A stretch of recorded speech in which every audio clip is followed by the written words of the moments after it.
Tell us for a moment why, when the priest is facing the people versus what's called ad orientem. Explain what ad orientem is and why it's important. Okay. It is, of course, facing east. The church has always had this profound sense that our Lord will return from the east. And that is why in the ancient graveyards, you will see that the Christians are always buried with their feet facing east, so that when the Lord returns, they will come up from the grave and they will face the coming Son, the Son of God. And it, of course, it is mirrored by nature. The sun rises in the east. How beautiful that is, that the nature itself, we are really the eco-spiritualists, if you want to put it. The ecology is really liturgical, because when you are connected to the liturgy, nature makes sense. So the east is where the rising sun comes from, but we are an Easter people. Get it? Yeah. We are Easter because we are facing east, waiting for the risen Lord to come and return.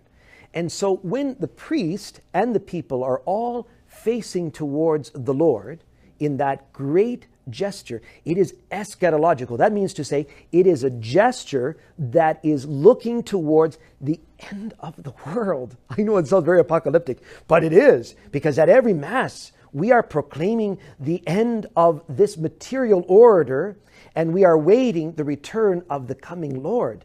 And that, I think, is something that is lost in that facing each other. It kind of has that very supperish kind of feel, where, if Father is not looking happy and looking grumpy, then everyone thinks something's got to be done and something's got to be said.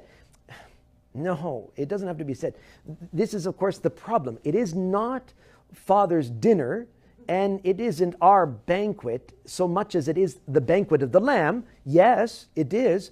But it truly is the august sacrifice. And that eschatological outlook that faces towards the east, waiting for the Lord's return, is not represented in the priest facing the people. It's not there, because, well, the priest I have in the Novus Ordo in my church have arranged my altar so that I am facing the crucifix. So I have placed a crucifix on the freestanding altar with an array of candles, which is very much in keeping with what our Holy Father is doing in what we call, kind of in a way, the Benedictine arrangement.